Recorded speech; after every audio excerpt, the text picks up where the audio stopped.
Siinä se soljuu vuolaasti Virtaankoski, joka yhdistää Päijänteen ja Hartolan Jääsjärven. Pato on tässä ollut vuosikymmeniä, joten vaelluskalojen kulkuyhteys on poikki.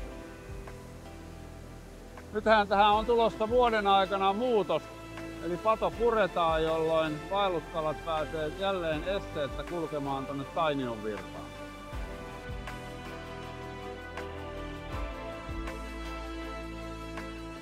Tainionvirtahan on aikanaan ollut yksi Päijänteen lohikalojen merkittävimmistä lisääntymisalueista.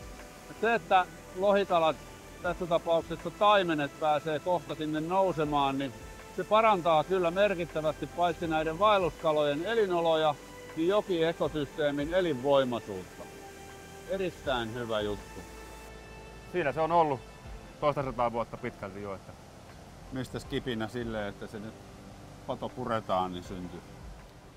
No meille tultiin sellaista ehdottamaan. Siellä on ilmeisesti sitten tämän nousuhankkeen kautta tuli maa- ja metsätalousministeriön väkeä ja WWF-ihmisiä tuli kyselemään, että mitä olette mieltä, jos pato puretaan. Niin alkuun tietysti vähän sellainen säikäyttävä tilanne, että kun se on tuossa ollut ja kaikki rakentaminen tehty silloin, kun pato on tässä ollut, että mihin se johtaa, mutta kyllähän tuommoinen padon avaaminen hyödyttää sitten muitakin, esimerkiksi melojia, puhumattakaan siitä kaikesta muusta faunasta ja niistä lukuisista eliöistä ja olennoista, jotka ylipäätänsä jokia ylös ja alas kulkevat.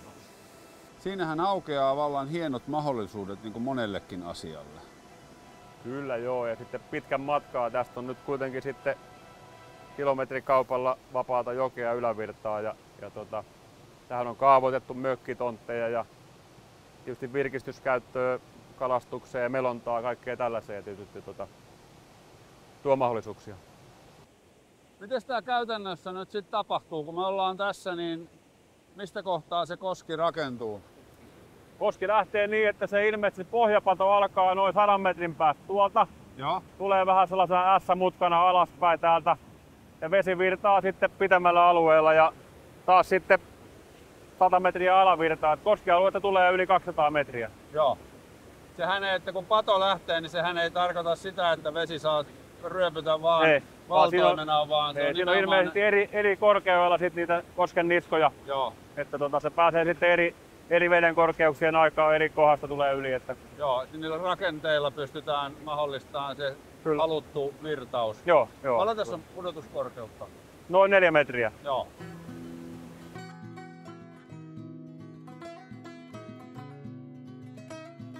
Näitä patojen purkujahan tehdään sen takia, että virtavesissä kutevat kalat pääsis lisääntymään.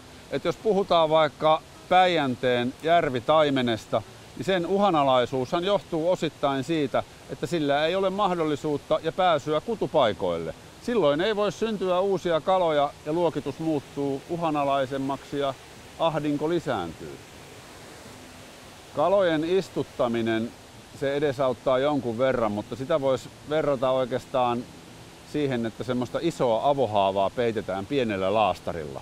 Pieni apu, mutta se todellinen ratkaisu on se, että kalat pääsee lisääntymään luonnollisesti. Koska silloin luonnossa syntyvä kala on vahvempi, tulee luonnonvalinta ja tulee se geneettinen monimuotoisuus esiin ihan eri tavalla kuin se, että niitä jostain laitoksesta aina lykätään vesistöihin. Kyllä se luonnonkala on luonnonkala. Mitäs kaikkea tänne on nyt sitten tulevaisuudessa visioitu? No kalastuksen lisäksi koskimelontaa ja yleistä virkistyskäyttöä, luontopolkua ja siihen liittyvää, että onhan tässä ollut viinanpolttimo. Viinaa on tuotettu yli 200 000 litraa vuodessa, että no se voi tietysti entisöidä tuohon. Että nyt on jännät paikat. Pääseekö sinne sisään? Niin tästä on tullut se sähkö teidän kartanolle? Joo, tästä se on tullut. Todennäköisesti ensimmäisiä sähköjä on ollut tuossa meillä. Ja tässä on sitten tällainen, mistä on saanut kytkettyä suoraan sähköt varmaan päälle. Joo. Kahvasta sähköt päälle ja pois. Tuleeko tästä nyt sitten koskiravintola? Mikä lie niin. Museokahvila tai joku olisi ihan hieno. Onko täällä joku näyttely ollut, kun täällä on imureita? Ja tänne joku edellisistä sähkölaitoksen omistajista on aloittanut keräämään tänne tällaista vanhaa esineistöä, mutta ei ole sitten koskaan niin museotoimintaa ollut. Tämähän on aika hauskan näköinen paikka. Joo, tässä ollaan vanhassa vesikanavassa, josta on tullut vesi tähän vanhaan meirirakennukseen ja sitten sen jälkeen sähkölaitokseen. Tää on kyllä mielenkiintoinen paikka. Ja tää jää tähän? Tää on suojeltu, museoviraston suojelema tää rakennus ja tää koulu. Jääkö tähän myös vesi virtaamaan? No näin mä oon käsittänyt, että se jäisi, mutta käytiin siellä Hiitolenjoella katsomassa, niin siellä se oli täytetty. Tehty sellainen kivipolku sinne. En nyt sitten tiedä mikä tämän lopullinen kohtalo on, mutta ainakin nämä reunat jää tällaiseksi tähän. Joo. Tässähän on tämmöinen vahva kulttuurihistoriallinen klangi myös tässä paikassa. Eli tässä on ihmiset saaneet sähköä, on meijeriä ja myllyä ja vesivoimaa ollut. Eli ihminen on tästä paljon hyötynyt. Mutta nyt kun tilanne on toinen, niin nyt on erittäin hienoa, että on alettu ajatella sitä luontoa ja niitä luontaisia kaloja ja antaa nyt heille se mahdollisuus päästä lisääntymään. Et sitten kun tämmöistä myllymiljöötä ajattelee sit vähän syvemmin, niin välillä tulee vähän semmoinen jotenkin haikea olo, että miten tehokkaasti ihminen on onnistunut torppaamaan sen niin kuin luonnon elinvoiman. Vaikka onkin selvää, että nämä on ollut ihmisille tärkeitä miljöitä, on myllyä, meijeriä, vesivoimaa. Täältä on ihminen ammentanut paljon mahdollisuuksia omalle olemassaololleen. Mutta nyt tänä aikana on tosi hieno juttu, että me annetaan luonnon kukoistaa ja annetaan vaelluskaloille mahdollisuus. Tämä on todella iso ratkaisu Päijänteen taimenelle, mutta ei yksistään taimenelle, vaan vaellussiialle. Eli tämä on hieno juttu, että tässä on myös toinen arvokas kalalaji, joka hyötyy tästä, eli vaellussiika. Ja sitten tietysti samalla pikkusen kaikki muutkin lajit. No kyllä, rapuja varmaan saadaan paremmin. Niin, totta kai tuossa on myös kuhaa erittäin hyvin tuossa koskessa jo nyt. Joo. Eli kyllähän tästä aika vetovoimainen kalapaikka tulee, mitä se jo nytkin on. Mutta sitten tämä säädellään tämä kalastus, jotta se on kestävää. Ja sitten se sovitetaan yhteen myöskin tämän matkailun ja esimerkiksi melonnan tarpeiden kanssa.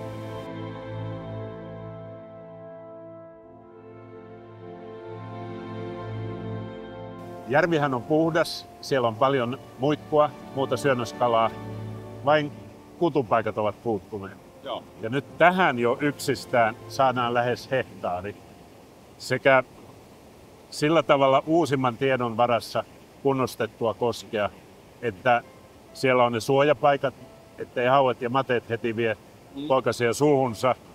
Ja sitten totta kai tästä päästään tuonne ylöspäin.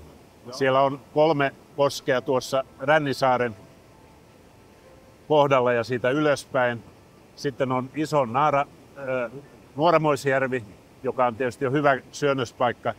Että tässä syntyy noin 10 kilometriä heti vapaata jokea nousta ylös.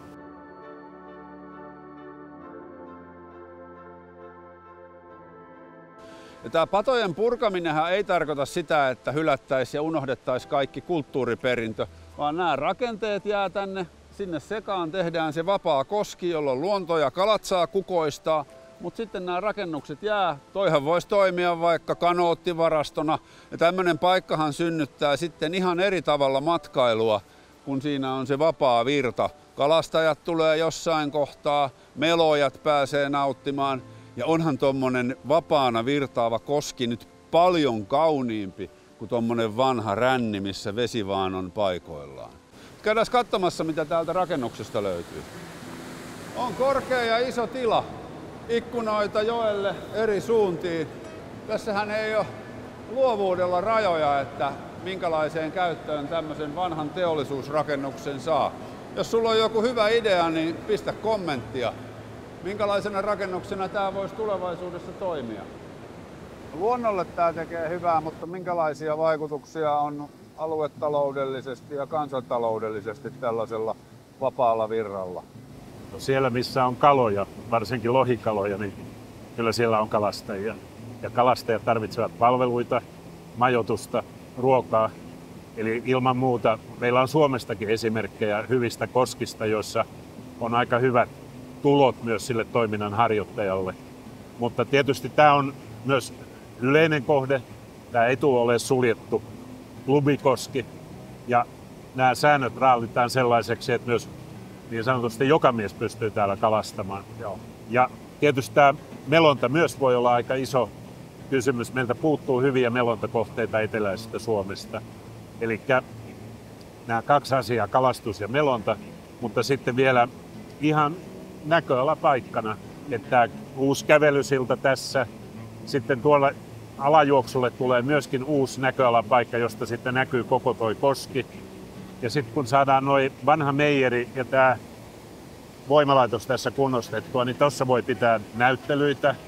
Vanhaan meijeriin voidaan rakentaa kesäkahvila, josta terassilta on suoraan koski alla.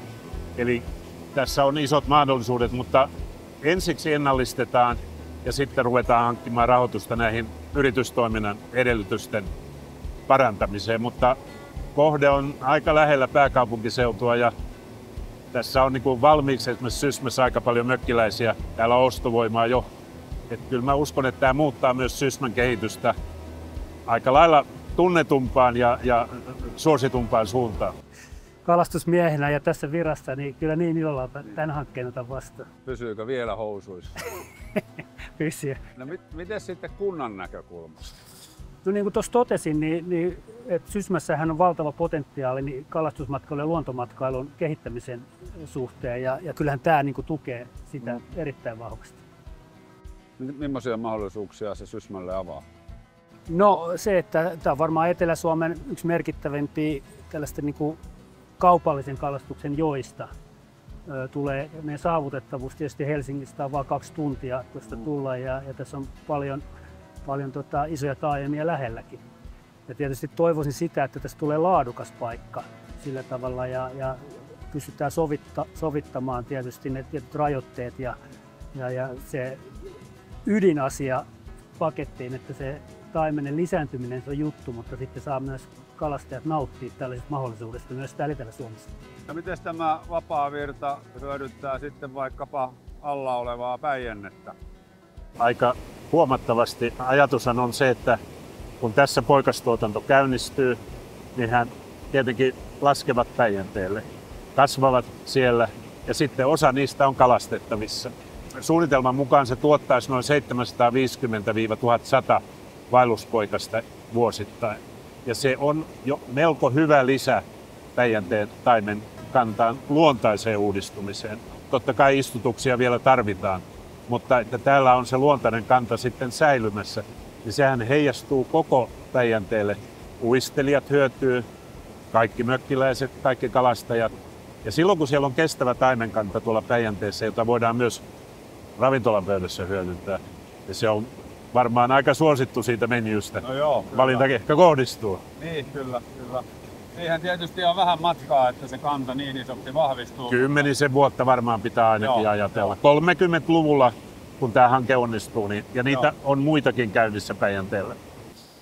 Tällä mun kädessä olevalla Adori-haavilla nyt johdetaan sähköä tuonne veteen ja sitten haavimies alhaalla ottaa kalat kiinni, mitkä taintuu. Et katsotaan, mitä alkaa saaliiksi tulemaan. Ja meillä on tässä tietty koeala, mikä kalastetaan ja se edetään sitten järjestelmällisesti koko alue tarkasti läpi ja saadaan sitten tästä alueesta se tiheysarvio poikasille.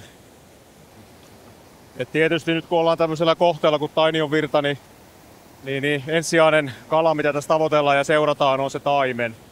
Mutta tietysti kaikki muutkin mitä tulee saaliiksi niin mitataan ja punnitaan ja tulokset talletetaan sitten koekalasturekisteriin.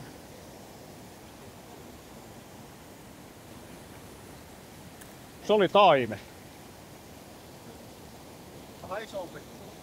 Se oli vähän isompi taime, mutta syvästä veteessä tämä menetelmä ei kauhean hyvin toimi, mutta näköhavainto saatiin kuitenkin, että semmonen varmaan 40-senttinen taimen on. Tässäkin tapauksessa, kun tämä koski on nyt ollut näin pitkään padottunut ja muuta, niin täällä tuskin on odotettavissa, että täällä olisi kauheasti luontaista lisääntymistä tapahtunut. Et joinakin vuosina on varmaan olosuhteet ollut tarpeeksi kohillaan, niin on taimenenpoikia tavattu tästä. Mä veikkasin etukäteen, että ahven, joku särkikala ja joku pikku taimen. No joo, ahven saatiin ja 2 eri särkikalaa, eli se on särki ja salakka. Joo. Ja nyt tietysti kun vesi on viilentynyt, niin suuri osa näistä isot järvikaloista on lähtenyt näistä koskista pois ja virtavesistä, mutta edelleen siellä joitakin sinnittelee, vesiä on tosi lämmintä vuoden aikaan nähden. Että nämä on ne tyypilliset lajit. Ja sitten mä itse odotin, että se on ollut jokunen kivisimppu saaliiksi, mutta tällä kertaa ei osunut tuosta koealalta. Joo. Ne on oikeastaan meillä täällä Hämeessä hyvin tyypillisiä ja tietysti ei tällä hetkellä koski sovella kovin hyvin taimenelle, niin kovin isoja odotuksia ei ollut, mutta mehän nähtiin kuitenkin hyppäävän yksi isompi kala. Joo, siellä yksi lähti karkuun näyttävästi. Mistä tämä saalis nyt kertoo? No tämä tietysti kertoo siitä, että tämä ei ole tällä hetkellä vielä oikein taimenkoski, että virta-alue on lyhyt ja tuossa ei oikeastaan sopivia lisääntymisalueita taimenille. Että varmaan tänne nouseekin Päijänteestä vuosittain kaloja, mutta olosuhteet ei ole vielä tällä hetkellä niille suopeita. Sitten kunnostuksen jälkeen tilanne on ihan toinen. Kato, sieltä ne on jo kovaa lähössä.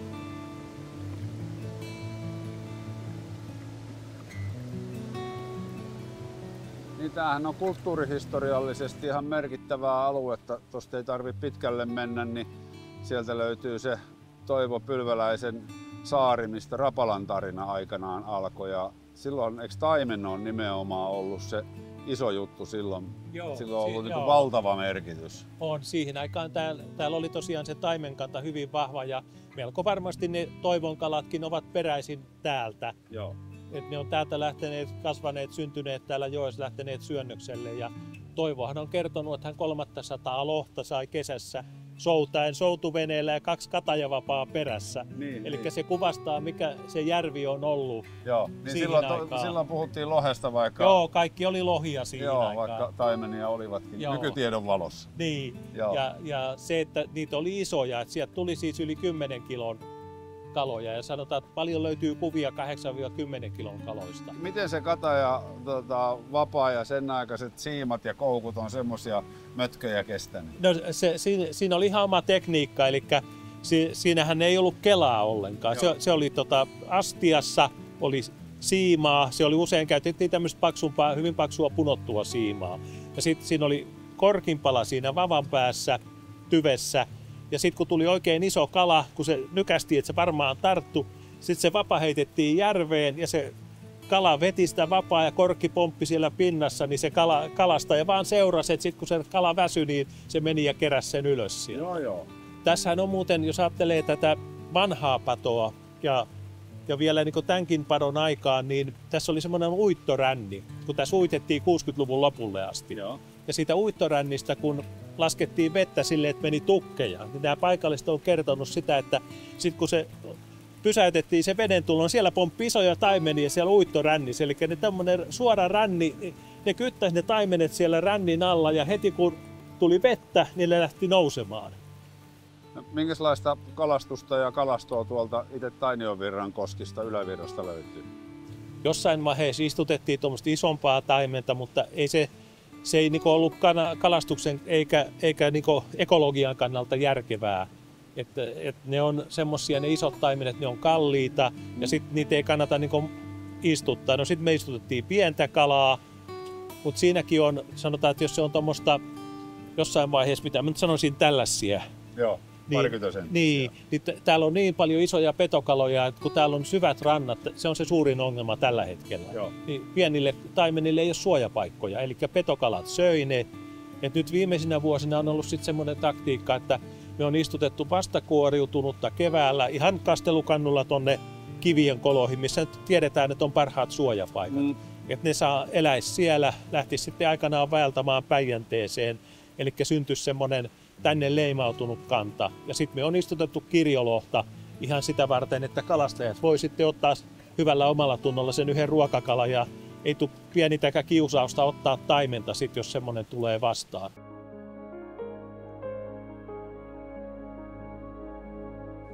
No, teillä on elämä suoraan tässä Virtaankosken äärellä, niin mitäs kaikkea täältä löytyy? No, meillä on tässä me Virtaan kartano. Joo. Virtaan kartano, meillä on tässä kokous- ja juhlatilaa. Ja sitten meillä on joen rannassa ja sitten itse asiassa tässä yksi, niin vuokramökkejä. onhan tämä koko kyläyhteisölle siis ihan super iso ja merkityksellinen juttu toi kosken vapauttaminen ja jännittäväkin. Joo.